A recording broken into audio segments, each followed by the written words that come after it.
To order. Let the record show that today is Tuesday, February 11th at 3:05. So welcome everybody for joining us. We have a few things on our agenda. First is the Minnesota Public Television Association annual report, then followed by Senate File 453, Bakken Museum. Then Senate File 861, Country Fair Appropriation. Senate File 374, History Theater. Senate File 1039, Park and Trail Funds. That's pretty much it on our agenda. So I'd like to call testify for Minnesota Public Television Association to give us their annual reports. Mr. Les Hen and Patty Meister. Welcome.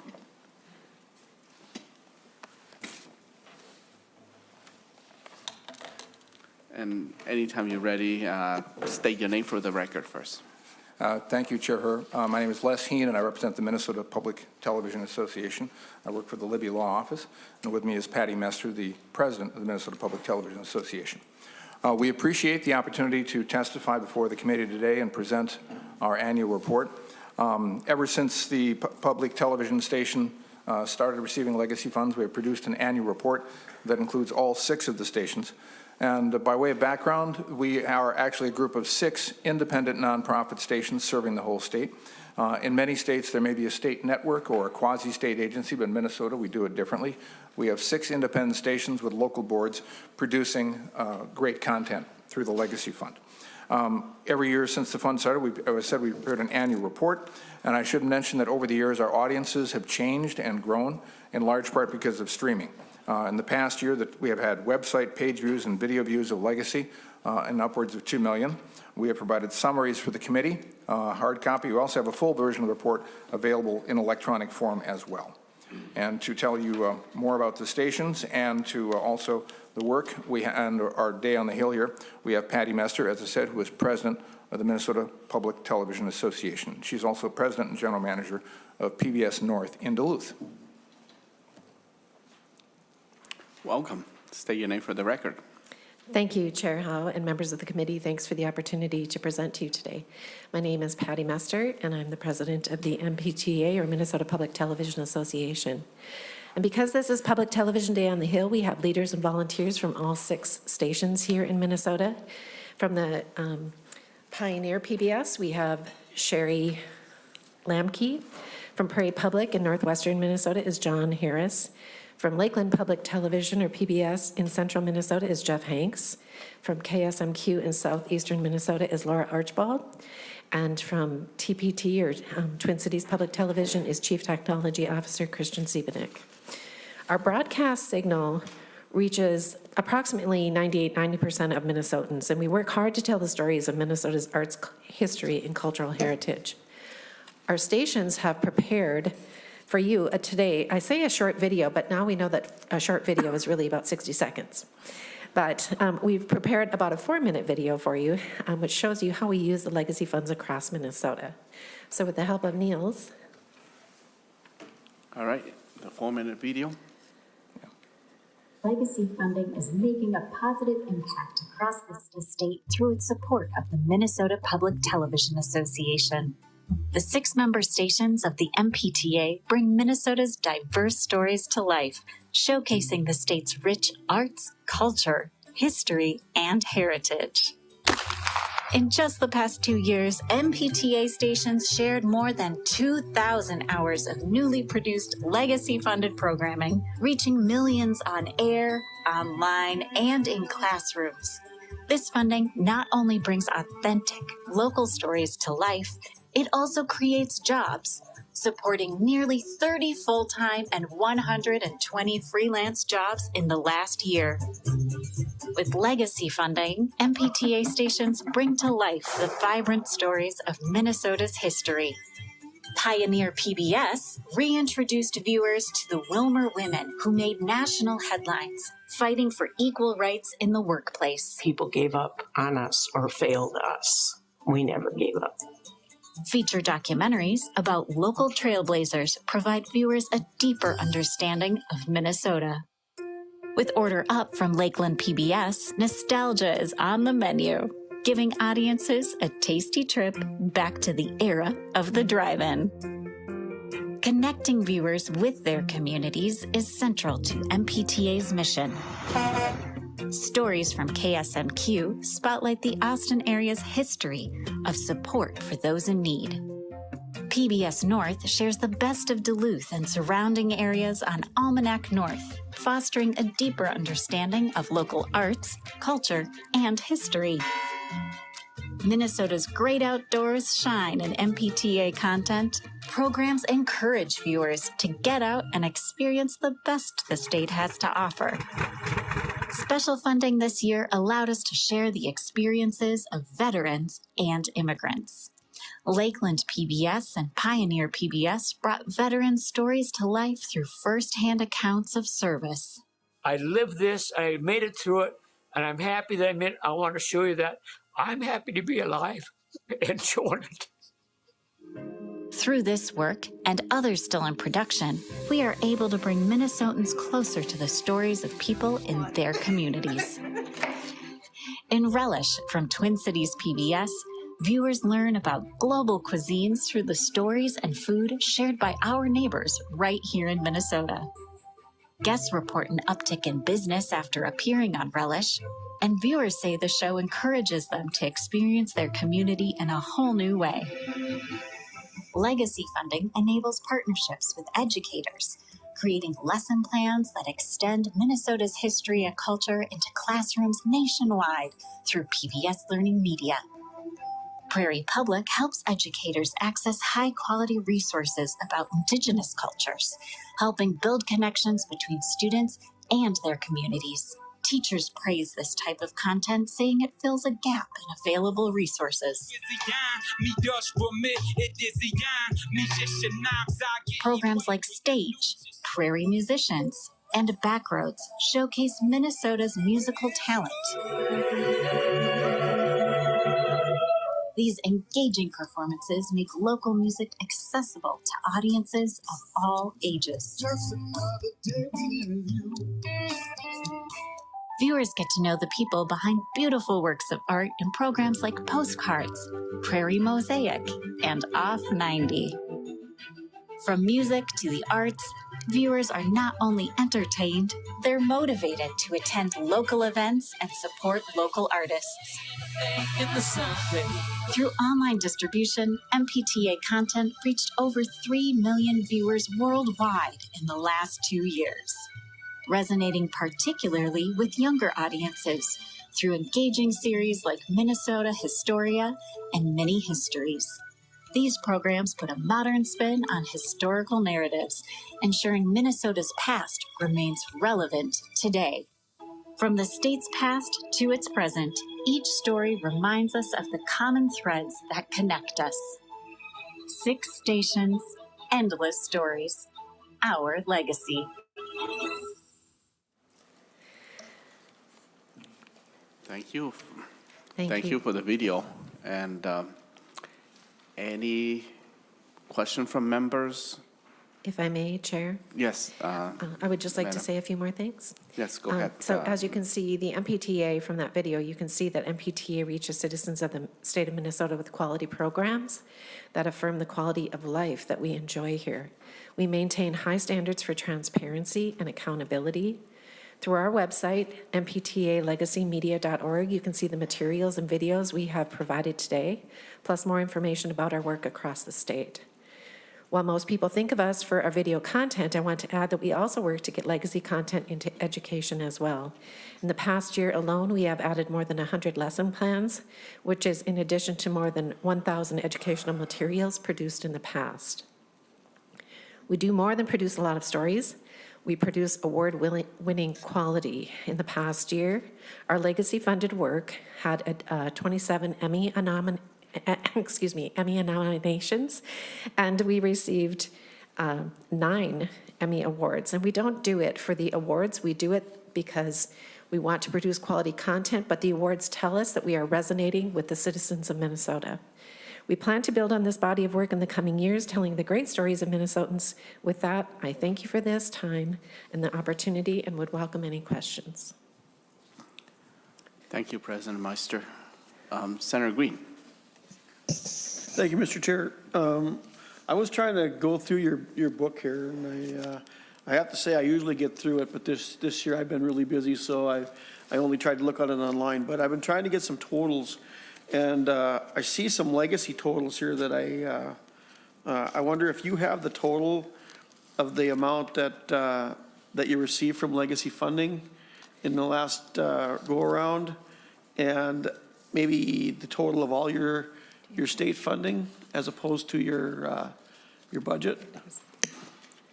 President Meister or Mr. Han? Yeah. Thank you. Thank you, Mr. Chair and Senator Green.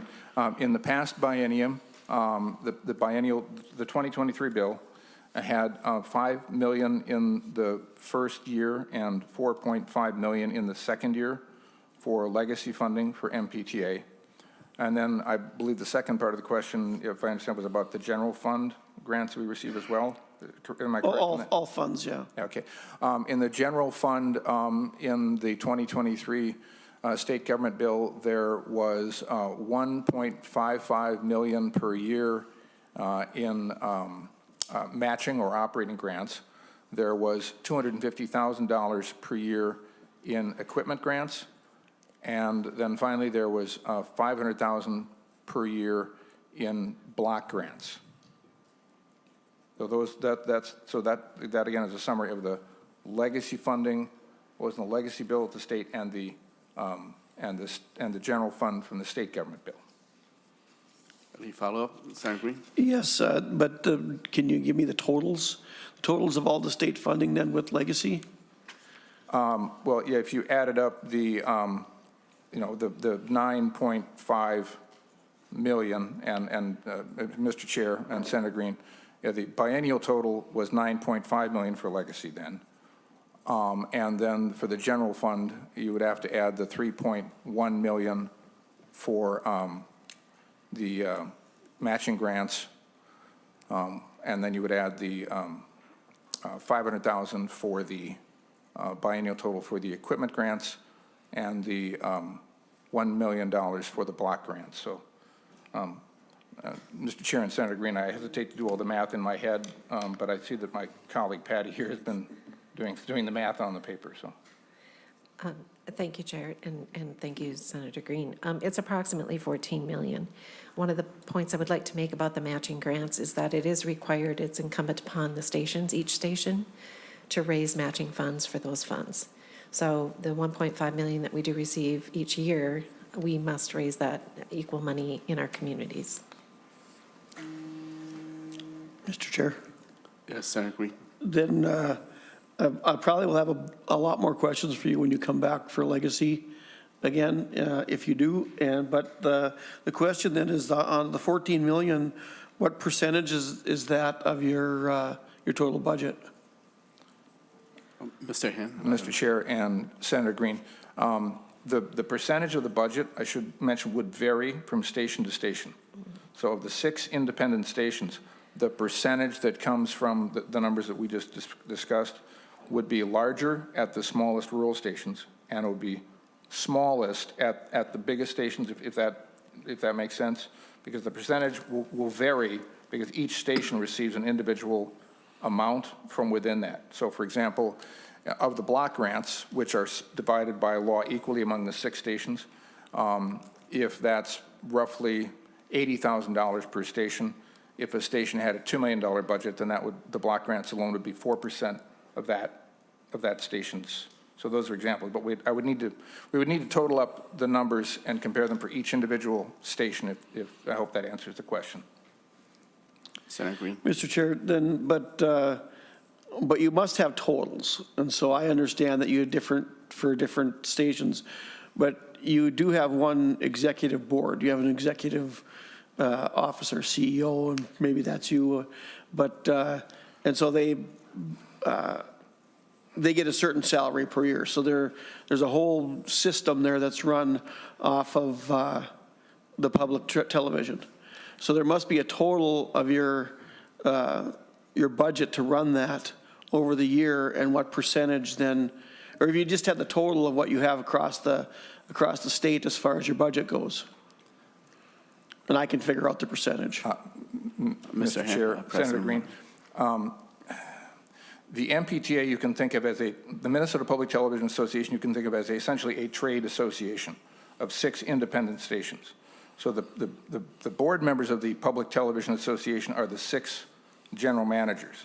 So for each general manager, they're not controlling the budget of another station.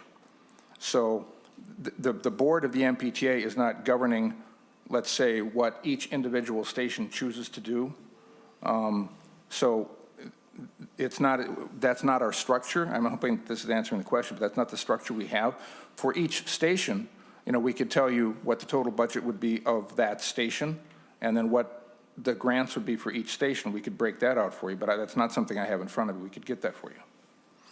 Mr. Chair, then I would appreciate getting that, and then we have some other things to talk about then, because I did punch up, and correct me if I'm wrong here, but executive compensation for public broadcasting system, how does that fit in your category?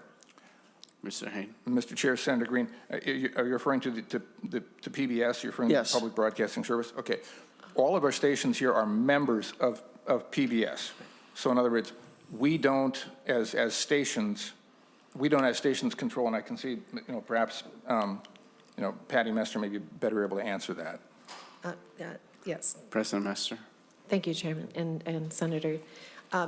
We are not part of PBS.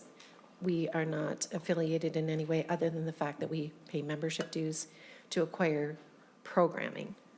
But we are all independent, community-owned licenses. We are governed locally, and we are operated locally. We actually were in existence, the majority of us, prior to PBS being in existence. We have an education and community license. Okay. Mr. Chair, I'm gonna end there, because I know we got other stuff, but I do have questions, and if they can get me the information that I've asked, and I'll plug the rest of it in when we get that far. Thank you. Okay, thank you. Any questions from members? Anyone in the audience want to say something? I want to. Okay. If not, I want to thank the public television for being here. Just so that members know a little bit about my background. The first 10 blocks of my life, actually 10 years of my life, was involving in public TV. They were actually the start of my career. I was an employee of Twin City Public Television down and on 4th Street, and I saw my coworker Sharon Lamke here now, a president or director of one of the branch here. So just to share a little background of what Taylor, who I am now as state senator, very far from video producer in the days in the 90s, but that's what my association is. So just a little background of that. Thank you. Any last comment, Mr. Hanna, President Meister? No, Thank you. Thank you. Okay, thank you very much. All right, let's go to Senate File 453. Senator Dibble, welcome. The Bakken Museum. And there's 2 testifiers, Stu Sieberman and Anika Taylor. And do state your name for the record before you speak. Other than Senator Dibble, go ahead, you can introduce yourself. Thank you, Mr. Chair, Senator Scott Dibble. I'm pleased to have the opportunity to present Senate File 453 to you and your committee. It requests $150,000 in both fiscal year 26 and 27 for the purpose of supporting a grant to the Bakken Museum for interactive exhibits and outreach programs on arts and cultural heritage. Mr. Chair, members, you saw fit to support the Bakken in the last go-round. And So this is a renewal request, if you will. So I'll just give a very brief overview of the Bakken and some of what they've done with the Arts and Cultural Heritage Funds in the past and what they hope to do. And then my testifiers from the Bakken will talk about what they hope to continue doing. So very quickly, for those of you who are not familiar with the Bakken, it was founded in 1975 by Earl Bakken, who was the inventor of the external pacemaker, and he was a co-founder of Medtronic, and is well known as a great innovator and inventor in our community. The Bakken is celebrating its 50th anniversary this year, just like the National Conference of State Legislatures and Saturday Night Live. And their focus, of course, is STEM, and they engage in a tremendous amount of education. They provide STEM education in the context of our history of innovation and invention here in Minnesota. And they have a lot of interactivity, both inside the museum as well as out on the road in schools and in communities all across the state of Minnesota. They really focus on the intersection of science, technology, health, and wellness.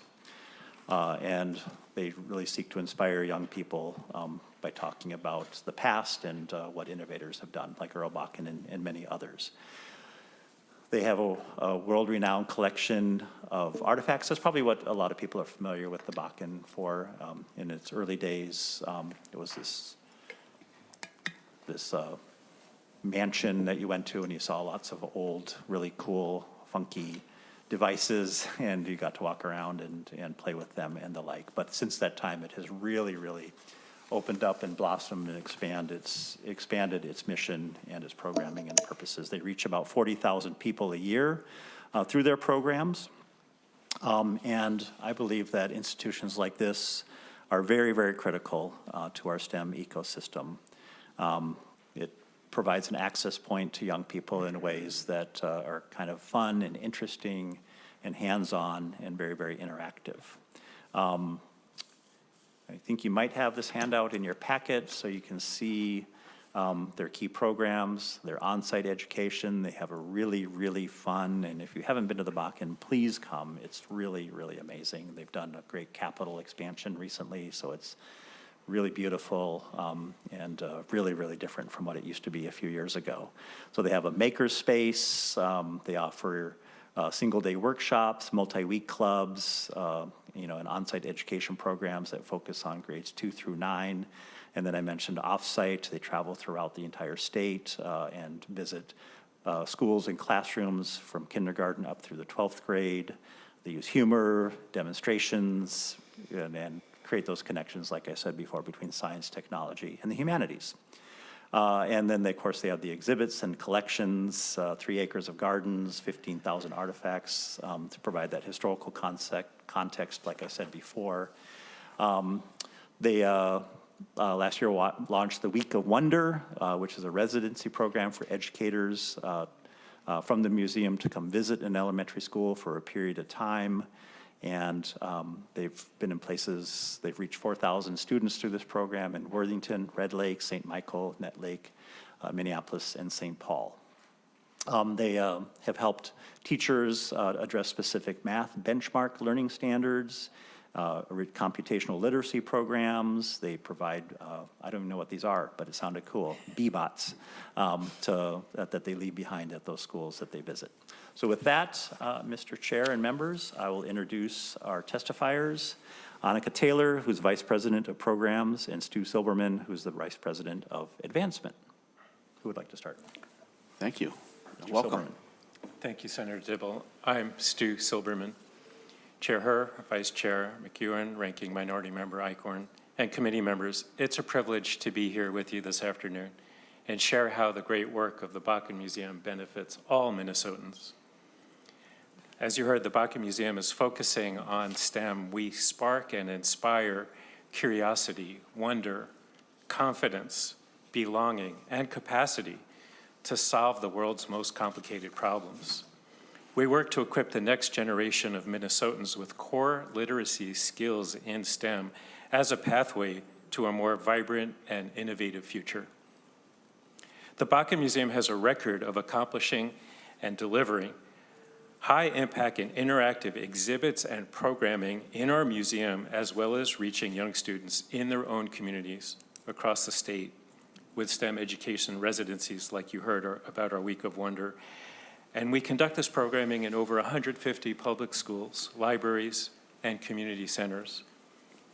From Aiken to Zumbrota, from Red Lake to Net Lake, as you heard, to Long Lake, from Grand Marais to Grand Rapids.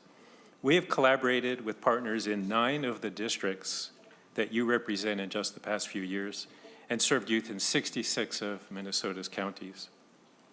Of the 40,000 people we reach per year, as you heard, 20,000 of those are young people statewide via our outreach education programming. 47% of our outreach participants are from low-income families. Just a few months ago, Advanced CTE, which stands for Career Technical Education, a national association whose tagline is State Leaders Connecting Learning to Work, released a brief describing a new career framework that shows that STEM emphasizes critical thinking, problem solving, and innovation, skills that are foundational across a broad range of careers rather than being confined to a standalone category. The association states, all learners deserve to participate in meaningful career exploration and preparation experiences through career technical education that prepare them for the changing and interconnected world of work. At the Bakken Museum, our programs translate to ensuring that Minnesota's culture of innovation continues to enable future generations to be successful in whatever field they choose, based on the ideas we and others expose them to early in their learning journeys. Not all students, though, have access to experiences and environments that cultivate these skills, that allow students to connect and build upon their innate abilities and work with ideas or challenges that resonate with them personally. I'd like to now ask my colleague, Annika Taylor, to tell you more. Welcome. Thank you, Mr. Chair and Stu and committee members. My name is Annika Taylor. I'm the Vice President of Programs at the Bakken Museum. In a study released in 2020 in a collaboration between Harvard and the Smithsonian, they recently showed that out-of-school time experiences, as well as particularly supportive adults and mentors who are not necessarily their teachers, have a particularly significant positive impact on students and in their confidence in potential future careers, particularly when we're talking about STEM fields. And while many, many young people have amazing and empowering experiences from their heroic teachers in school environments, that additional messaging or more voices telling them that they are worthy, capable, and absolutely needed in the workforce and in the field of STEM is a crucial component to see youth flourish. Now, one high efficacy strategy is to connect out-of-classroom experiences that engage many different minds with critical aspects of STEM skills that support achievement. This is where the Bakken Museum can offer unique opportunities. Our unique exhibits and programs invite all participants to examine what inspires, intrigues, and motivates them, and highlights their own ability to come up with innovative approaches to improving their lives, their communities, and their world. Using our own special recipe, leveraging arts and the humanities to explore STEM, and STEM to explore the arts and humanities, we are able to invite and excite people with a wide variety of interests, backgrounds, and learning styles. Within the context of schools, the Bakken Museum takes an approach of combining multiple touch points, classroom workshops, teacher professional development, hands-on activities, leave-behind curricula. But particularly in our outreach programs, we focus on bringing these opportunities to young people in their own libraries, schools, and community hubs, removing the barrier of travel for those in greater Minnesota or for those who may not be able to afford it. One of our programs, the Week of Wonder Residency, is a particularly shining example of this. This program uses theater, hands-on activities and experiments, and follow-up experiences to engage students in grade-specific week-long adventures, designed to engage not only them, but also their teachers and families. As part of our last one-year legacy appropriation, we were able to expand not only the content of this programming, enabling us to offer distinct experiences for each grade K through 5, but it also allowed us to expand our reach across Minnesota. This program was able to engage nearly 4,000 students in 8 communities, reaching north to south to east to west all over the state. Unfortunately, in the intervening year, the expansion has slowed without dedicated funding, and it is our hope to continue to bring this programming to more different schools, more communities, and more young people in every corner of the state. In 2023, our outreach programs reached 66 Minnesota counties, and in future years, we would really love to see them all. The Bakken Museum seeks to inspire and support Minnesotans of all ages to explore solutions for the complex problems and tremendous opportunities we face as a society. We're an inquiry-based place. The Bakken Museum and our staff believe in the power of asking questions, in trying, failing, learning, and trying again, and in taking inspiration from the unexpected. That is our culture of innovation, collective and collaborative innovation. We want to be a part of ensuring the future of Minnesota is one with a skilled, motivated, and engaged population, a future where our young people not only see themselves as part of that opportunity, but are leading the charge. A final thought to share with you. Our work is actually making waves well beyond the state of Minnesota. If you're not familiar with this fun fact, the Bakken is currently ranked in the top 10 nationwide on USA Today's Reader's Choice Awards for Best Science Museums. That's something for all Minnesotans to be proud of, and we certainly are at the museum, but we want to make it clear that no matter how much we continue to make impact nationally, our priority is to be sure we are connecting and engaging with as many people possible here in our home state. On behalf of the Bakken, thank you for considering our request, and please let us know what questions you have. All right. Any question? Senator Kunish. I don't so much have a question as I'd just like to make a statement of support for the Bakken Museum. As a former teacher, there were a number of years that I went to the Bakken Museum with my classrooms and to support the students. And at that time, it was just a small, really unique museum that dealt with electricity and things like that.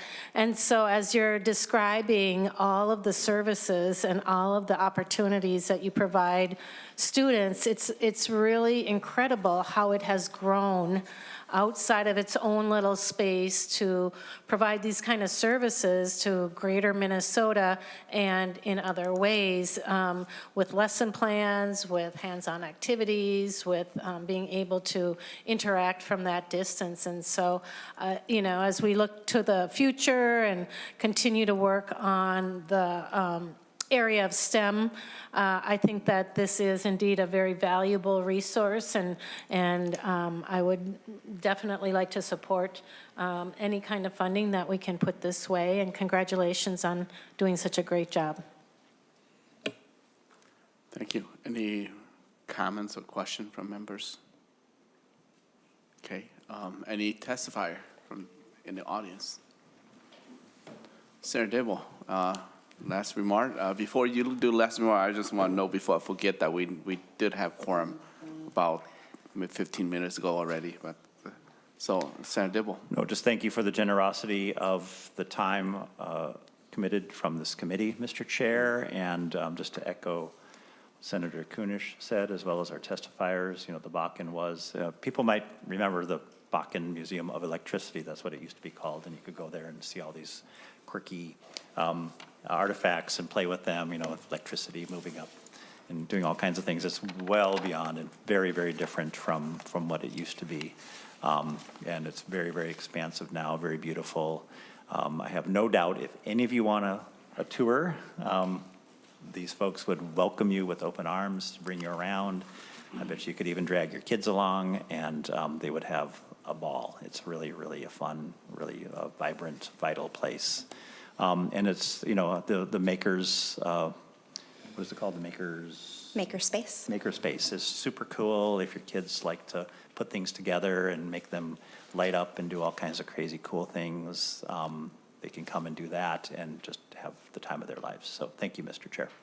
Thank you, Senator Dibble. And I just learned today that the number of people of color and indigenous connected to STEM, subject of STEM, is only, our employee are only 11%. So this is very important to inspire young people, especially community of color, to be more involved or see as a future for them as well. So thank you for bringing this project for Senator Dibble. So we'll lay over Senate File 453 for possible inclusion in the Legacy Omnibus Bill. Thank you, Mr. Chair and members. Okay. Thank you. And next one is Senate File 861, Senator Frentz, but due to his absence, Senator Hauschild will be presenting on his behalf. And this bill is co-authored by Senator Lane, Senator Hoffman, and Senator Weisenberg.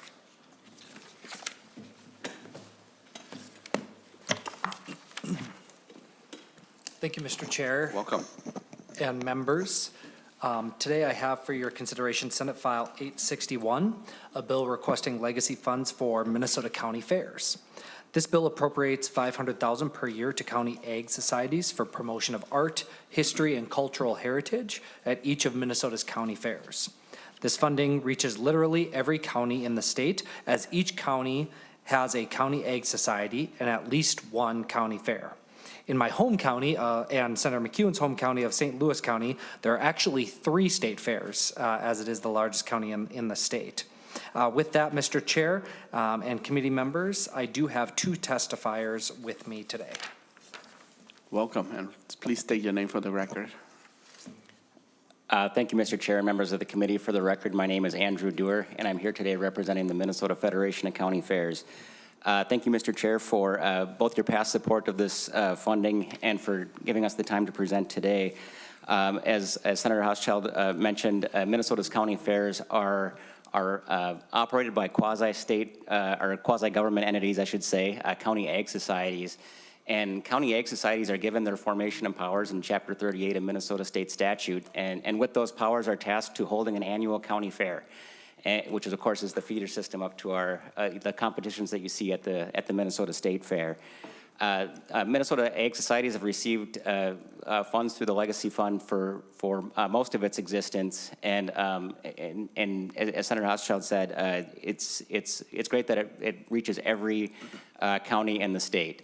The way that the bill is crafted, the grants are overseen by the Minnesota Department of Agriculture, and with those grants that they set up, each county ag society that submits a grant that the Department of Agriculture deems is in the spirit of the Legacy Amendment, each county ag society is awarded an equal grant through that process.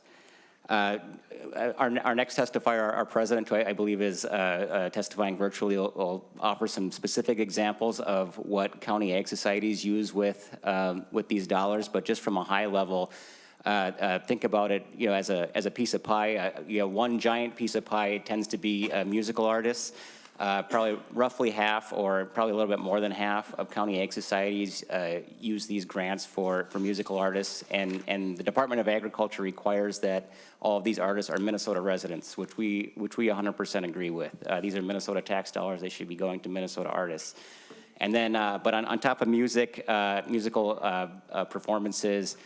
Think of it, then some smaller pieces of pie, including dance performances, photography exhibits, plays, and commissions on historical exhibits. So with that, Mr. Chair, I appreciate the time, and in conclusion, want to extend an invite to all the members of the committee to reach out to your county ag society and visit your fairs, and sometimes our more rural members, multiple fairs with multiple counties this fair season, and I'm happy to facilitate that as well. I counted this morning, I've been to 32 county fairs, and that sounds like a lot, but I've been to roughly a third of them, so I have a lot more fun to have. So with that, Mr. Chair, I appreciate the opportunity. Thank you, Mr. Dewar. And someone's coming online first, or okay? I believe that Mr. Don Merkins is online there. Anytime you're ready, state your name for the record. Don Merkins, president of the Minnesota Federation of County Fairs.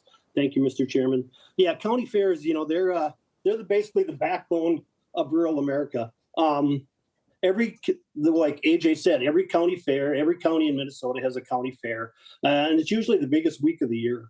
And through the legacy grants, we've been able to bring entertainment to the fairs that most county fairs like us, Norman County, I'm from Norman County up in northern Minnesota, we have 5,800 people in the county. So a lot of things, we're a free gate fair, means it doesn't charge you to get, we don't charge to get in. So these grants have been just awesome in order for us to get out and bring art in. You know, we've done art, we used to do some art classes. We've had different kinds of music, lumberjack shows, art demonstrations. You know, a couple of people you might recognize, National Geographic photographer J.R. Dern was at our fair one year. Doug Omen's been at our fair with his demonstrations and interactive stuff with youth. And, you know, all the county fairs just really, really appreciate the fact that we can bring entertainment and art to the county fairs. Like I say, it's something that it opens it up to things that we possibly couldn't afford. You know, we do youth programs, senior day programs, just a lot of different things that if it weren't for the legacy money, we probably couldn't bring to rural Minnesota. Thank you, President Merkins. And next testifier, Mr. Peterson, welcome. And welcome at this fire, your first time testifying in this committee, as I remember. Welcome. Thank you, Chair. Appreciate it. Yes, this is my first time testifying in this committee. My name is Hunter Peterson. I'm the Public Policy Specialist at Minnesota Farm Bureau. We're a grassroots general farm organization. We represent over 31,000 family farm and ranch members across the state. I'm here today in support of Senate File 861. Farm Bureau recognizes and appreciates the great value that county fairs provide to communities statewide, particularly in rural areas, as you heard Mr. Dewar and Mr. Merkins talk about. County fairs provide the opportunity to promote agriculture and bring people together with food, music, arts, and history. The Legacy Fund has supported these efforts for the last 10 years, and through continued funding, we can continue building and bringing community together across Minnesota. So I'd like to thank Senator Frentz for bringing the bill forward, for Senator Hauschild for presenting it today, and thank you, Mr. Chair, for the hearing today, and I hope the committee will support the bill. Thank you, Mr. Peterson. Anybody in the audience want to testify? Okay, I have a question too. If any members have questions or comments. just an informational purpose, right? We only have 87 counties. Which county has more than one state fairs or one county fair? Yeah, Mr. Chair, happy to answer that one. The counties that have multiple fairs tend to be the geographically large counties. You know, as Senator Hauschild mentioned in St. Louis County, I learned something. I didn't know there were three. I remember there's a Southern St. Louis County Fair. I misspoke. It's two. There's the Southern St. Louis County Fair in Proctor and the Northern St. Louis County Fair in Chisholm. Right. There might be three, but and I think just think of St. Louis County as such a geographically large county. It helps to have two different fairs on two different ends of the county, and there are a handful of other counties that are similar to that. So. Okay, thank you, Mr. Dewar, and I think Sarah McEwen has some comments on this as well. Thank you very much, Chair. I just wanted to offer that I have a beautiful map of St. Louis County in my office if you want to take a look. So I concur. Large county. Oh, yeah, I bet. All right, well, thank you. And Senator Hauschild, any last remark? No, I thought Mr. Merkins had a really great comment, which is oftentimes county fairs really bring together our rural communities and are an offering that you don't often get in places that are, more rural and more isolated from the more urban centers. And so this is a great way for us to explore our heritage, our culture, and the great things that our agriculture and other industries have in greater Minnesota. So I love county fairs. I love bringing the kids to the county fairs, and I look forward to hopefully supporting this bill as we move forward. Okay, thank you, Mr. Hauschild. We will lay over Senate File 861 for possible inclusion in legacy bill. Okay, Senator Xiong, Senate File 374, History Theater appropriation.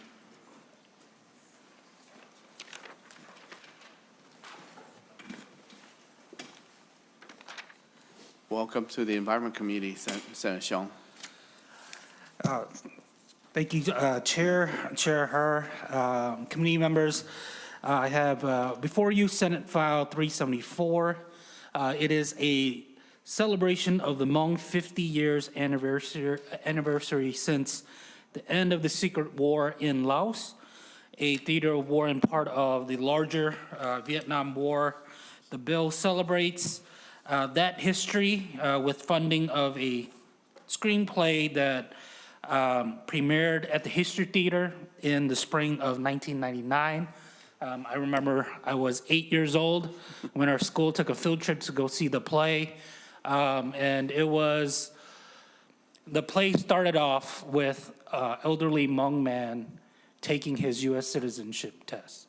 And then from then on, it goes to the flashback of the secret war, how the Americans came, how the Hmong got involved, the struggle that came with it. And I remember just being an 8-year-old, like we were talking and thinking about, what it means to be an American, how that freedom doesn't come free, the price that was paid by the elders. And so this year, it's the 50-year anniversary. We're looking to celebrate that. And our committee had worked together. We reached out to the History Theater and we said, hey, we remember this awesome play when we were kids.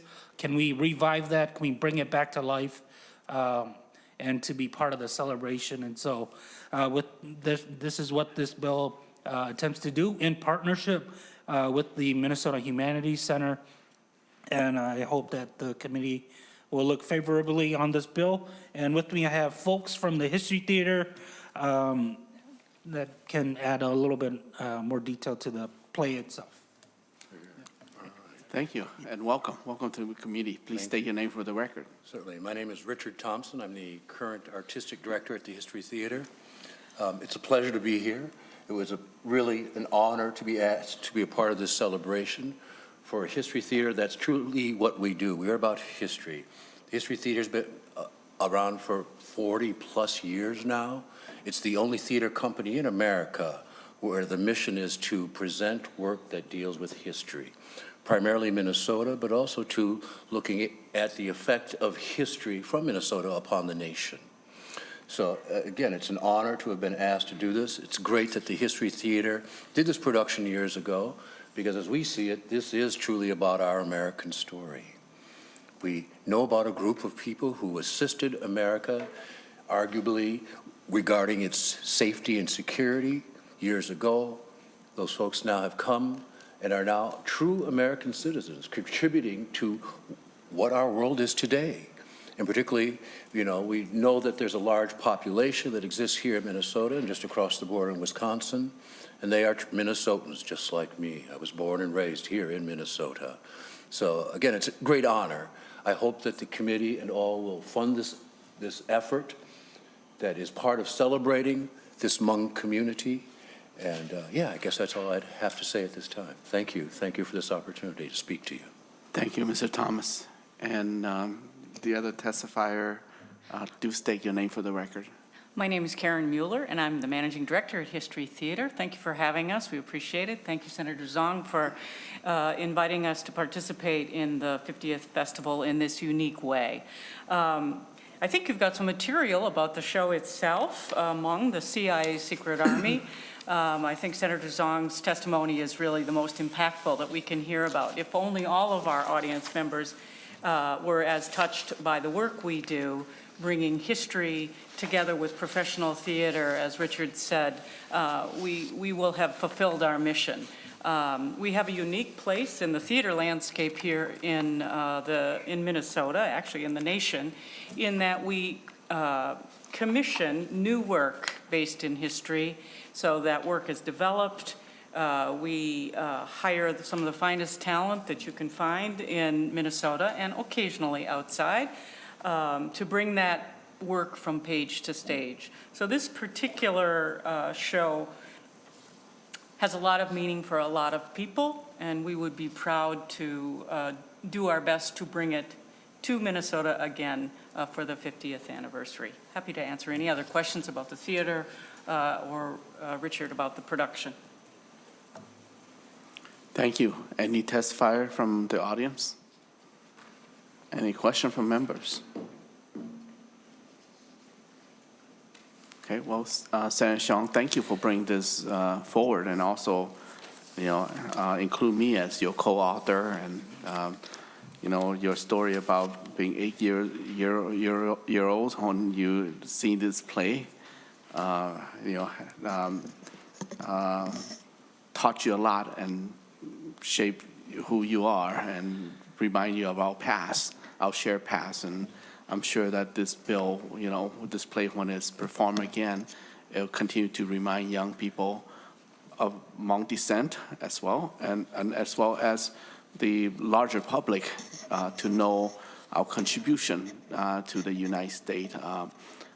Let's see, many immigrant group, especially from Asia, came to this country for a different reason, but our ancestor, our forebear, paid with their blood. And thank you for bringing this forward to inspire young people. Any last comment from you, Senator? Yes, Xiong? Senator, they sent me some of the archives from back in 1999, and I think there might be some pictures of you and some comments from you when you were from that time. Right. But I was only 8, so I'm not sure.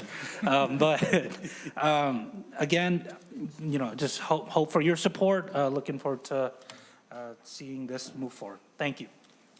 Thank you very much. Thank you. Thank you. Have a good day, all. Thank you. We'll lay over Senate File 374 for possible inclusion in the Legacy Omnibus Bill. Senator Hauschild, Senate File 1039.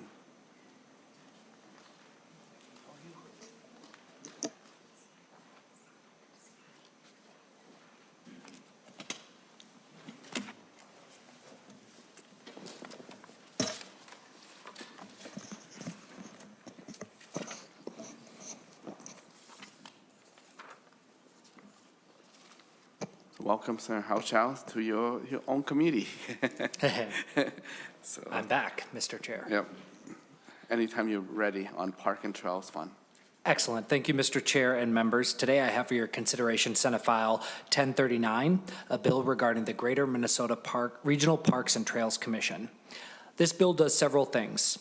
It appropriates funding for the Parks and Trails of Greater Minnesota and for the DNR in accordance with the 40-40-20 formula, as has historically been done. It allows the DNR a flat fee of $140,000 per year for their grant contract management, and it appropriates $500,000 each year to pay for the operating costs of the Greater Minnesota Regional Parks and Trails Commission. Lastly, the bill also extends the deadline for 6 different projects in Greater Minnesota. These entities have been diligently pursuing construction of their projects, but have run into obstacles ranging from permitting, inflationary construction costs, and weather challenges. And with that, Mr. Chair, I do have 2 testifiers, Renee Mattson and Gina Hugo. Okay, welcome, and state your name for the record. Thank you. Renee Mattson, I'm the Executive Director of the Greater Minnesota Regional Parks and Trails Commission.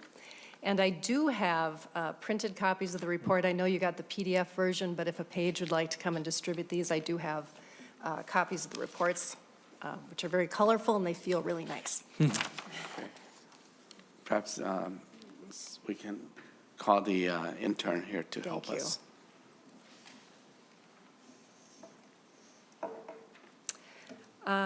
I appreciate the opportunity to be here today to talk about Senate File 1039, which provides the funding for the Commission through the Department of Natural Resources. I'd like to highlight the essential work that we do and how we differ from the other 2 agencies within the Parks and Trails Fund of the Clean Water, Land, and Legacy Amendment. Our commission consists of 13 volunteers, 2 representatives from each of our districts and 1 at large. And we do also have one of our commissioners here today. Jen Foley is our commissioner at large out of the St. Cloud area, and she was kind enough to stop by today as well. We have 13 volunteers. There's 2 from each district, 1 at large. And unlike other government agencies, we operate with really minimal overhead. We have no permanent staff. We have 2 contracted professionals, myself and Joe Chapesky, who's our system plan coordinator. We do hire additional consultants as needed to supplement what we're doing in areas that we may not know as much about. They assist only as needed. We have no offices. We reside and work in Greater Minnesota, Joe in Bemidji, and I'm out of Duluth. Our primary responsibility is to designate regionally significant parks and trails across the 80 counties of outside the 7-county metro area. Designation applications come to us from cities, counties, and tribal governments. Additionally, our facilitates may collaborate with nonprofit organizations that do provide programming and services at our designated facilities, such as environmental learning centers and nature centers. Once a facility receives designation, it does become eligible then to apply for funding through our 20% share of the Parks and Trails Legacy Fund. We do implement a rigorous evaluation process for all of our funding applications, and the recommendations for the FY26 application process can be found on pages 5 and 6 of the report that I've provided you. So those are our 14 funding recommendations for FY26, along with 3 other emerging opportunity grants that harken back to what Senator Hauschild talked about. Sometimes projects run over due to things that can't be helped, and these projects received some special grant funds to get them over the finish line. Currently, our system has 80 designated facilities with an additional 17 that are categorized as designation eligible. And these facilities, the 17 that are designation eligible, would have ranked high in our evaluation process, and we're just waiting for submission of a qualified master plan for our final review, and then they would be voted on by commissioners after some discussion and hopefully enter into our system. Our system map showing these facilities can be found on pages 17 and 18 of the report. So if you're curious about what facilities are in your district, you can find those on pages 17 and 18. And there are 2 key provisions in this year's bill that differ from previous years, and Senator Hauschild has touched on both of those. I'll just go into a little bit more detail. We're proposing shifting from the current 2.5% administrative fee of our 20% share of the Parks and Trails Fund to a flat fee of $140,000 per year for DNR grant administration. This change would result in a biennial savings of $354,000. And those are funds that could support really 2 to 3 additional grants within our districts. We really deeply value and appreciate the work of the DNR grant administrators. I want to really stress that. They do amazing work for us in the contracting process. We talk with them on a pretty regular basis, and they're awesome. And we do appreciate, of course, our colleagues at DNR. We're all in this together in the Parks and Trails Fund. But we believe that our payment of a flat fee would more align with what the LCCMR currently is allocated for similar services. That's what they pay. While this amount is significant to our operation, I would point out that in the entirety of the DNR budget, it amounts to a reduction of 0.0001770 of the Parks and Trails budget. It's only 0.008290. So it's a very small, insignificant portion there, but it's really a pretty big amount of money in our overall budget to do granting with. There's also, as has been alluded to, an increase in our operating budget. So for several years, we've kept it as flat as possible. We all can appreciate the fact that inflationary pressures have gone up and it's just costing more to do things. We also, as part of this, want to work with an accessibility expert, and he's going to be working with us to host accessibility forums, and those are open to all parties, whether you're part of our system or not. He's going to lead expert accessibility audits for our designated facilities.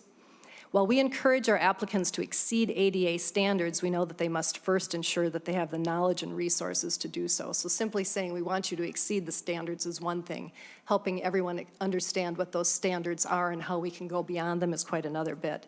So it's our goal to help our facilities create truly inclusive environments for everyone. Additionally, I would like to highlight 2 of our key initiatives that we've undertaken this past year, and those are detailed on pages 27 and 28 of your report.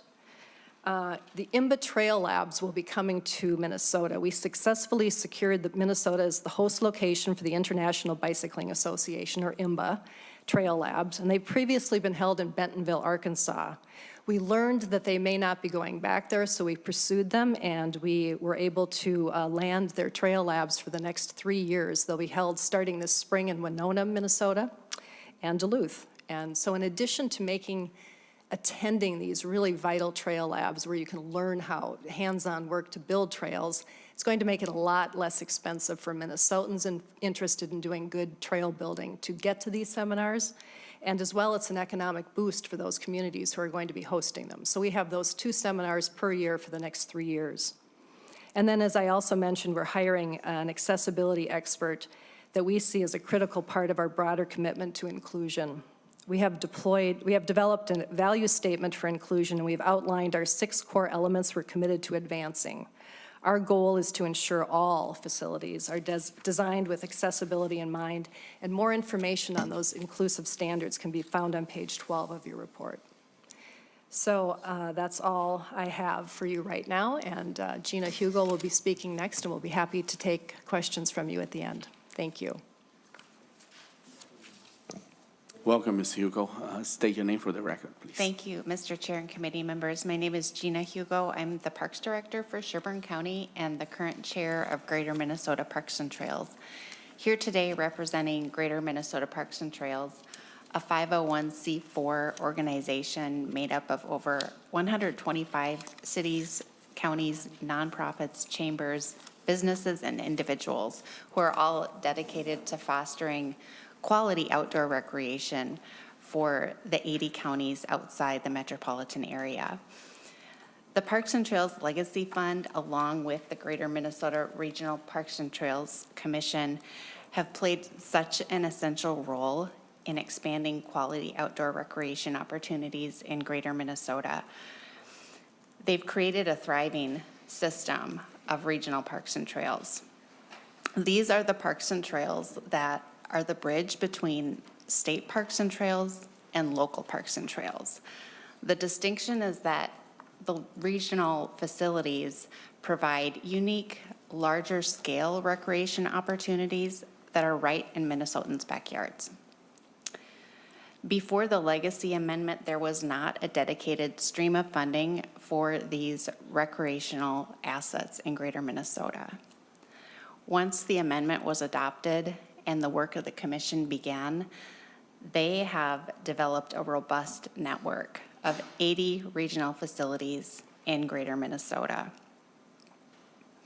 allowing people in Greater Minnesota closer to home recreation. And I would add that this system, being made up of natural landscapes, provides much needed environmental services, protecting water quality, providing critical habitat, and sequestering carbon. Happily, Sherburne County has been able to leverage some legacy funding through the commission, and I'd like to share one notable example. In 2022, the commission provided a unique granting opportunity for connecting people to the outdoors, really challenging applicants to attract non-park and trail users into the system. So Sherburne County partnered with Stearns and Isanti counties on a $37,000 grant to purchase cross-country skis, boots, bindings, poles, snowshoes, poles, gaiters, kick sleds, and an enclosed trailer that's used to transport and store the equipment. $37,000 is not a big grant, but it's still making a big impact in our communities. I'm gonna shorten it up a little bit because I was told I might not have as much time as I wanted. We're okay with time. Okay. In closing, Greater Minnesota Parks and Trails strongly supports the part of this bill that will free up money for Greater Minnesota by paying the DNR a flat fee for grant administration services. We hold the DNR in very high regard. They do exceptional work and have been amazing partners. And Greater Minnesota remains woefully underfunded. The DNR and the metropolitan area receive 40% each of the Parks and Trails Legacy Fund. Greater Minnesota receives 20%. Until last session, that was the only dedicated stream of funding for regional parks and trails in Greater Minnesota. Until, thanks to the work of this committee, we now receive 1.5% of lottery in lieu. The Metro and the DNR each received 22% of those same funds. We also don't have same access to the same bonding or financial resources as the Metro and the DNR. And as Renee noted, the additional $354,000 is a inconsequential percent of the DNR's total budget, yet it's enough to have funded a critical inholding on one of our cultural park landscapes in Sherburne County. It's enough to fund a potable water source at a trailhead. It's enough to fund a rehabilitation of a trail segment. It would make a big difference to Greater Minnesota. However the commission would use it, we have every confidence based on their demonstrated practices that it would enhance outdoor recreation in Greater Minnesota. And we want to thank Senator Hauschild and the co-authors for supporting legislation that ensures Greater Minnesota receives a portion of the legacy funding. And we thank you for the opportunity to testify today, Mr. Chair. Thank you, Ms. Hugo. Any comments from member or questions? Senator Green? Thank you, Mr. Chair. To the testifiers, I was reading through some of the legislation, and I know that you guys are familiar with the rules of the Legacy Fund, which is to not supplant from other areas. And I'm wondering how this fits in with your wanting to shift funding from the general fund or to the general fund to use, and it sounded like, to me, like you were going to try to use the money to backfill what was being funded through a different source before, and how that would correlate with the rules of legacy. Senator Hauschild or testifier? Chair, Senator Green, I think you're referring probably to Senate File 1040, which does request $1 million from the general fund for our operating budget, which now comes out of our 20% share of legacy. So that further reduces what we have available for granting. In an ideal world, that would be a different source of funding so that we could spend every single dollar on granting opportunities, but we have no other way of funding the commission's operating budget. So I believe that's what you're referring to. Senator Green? Thank you, Mr. Chair. It could be. I was just listening to the way what you were saying in your testimony, and that you were going to shift funds over from one to the other. And I wanted to make sure that, because this is something that, Representative Mary Murphy was mentioned earlier, and this was, in the years I served with her on the Legacy Committee in the House, that was one of her big issues, is that we make sure that the funds are kept separate. Any comment or reply on that? Yes, Chair, Senator Green. What we're asking for in this particular bill is a change, an addition in our operating budget from our typical $450,000 per year in the biennium to $500,000 because, frankly, things are just getting more expensive. So that is coming out of Parks and Trails Legacy Fund, yes. We're hopeful that we can be successful in getting those dollars taken out of the general fund, so no dollars for operating costs will be taken out of the Parks and Trails Fund. But currently, we have no other way of funding our operations, minimal though it is. Mr. Chair, I think rather than go back and forth, I'd probably talk offline and maybe get this straightened out for me on as to what's being attempted here. Yep. Thank you. Okay. Any other comments? Any testifier want to speak? Oh, do come forward. Since we mentioned the DNR, welcome.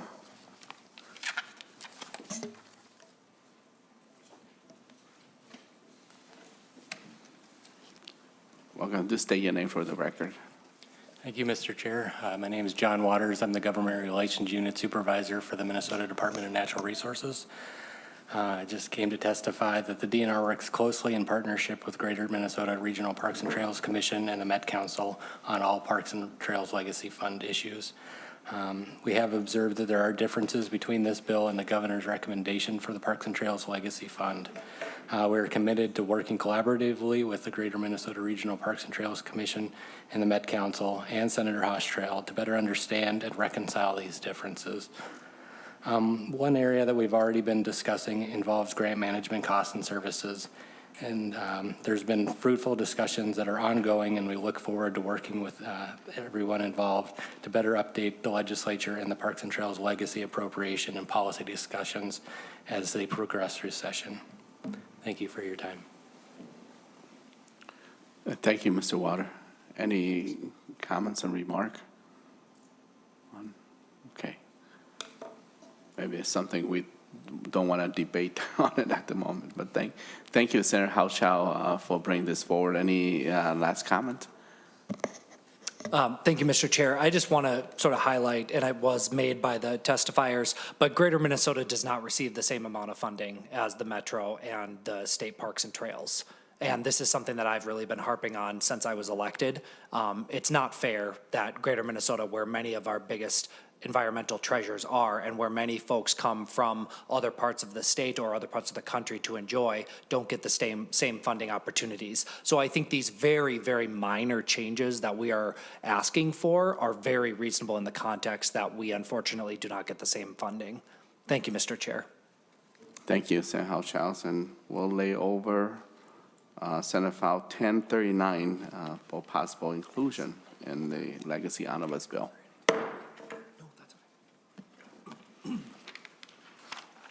Okay, this is the end of our business today. We'll stay tuned for more information from my committee chair, Carl Josephson. Next meeting is Thursday, February 13th, and we'll hear the LCCMR bill and Senate File 1000 from Senator Johnson Stewart. Anything from members? Okay, then meeting is adjourned.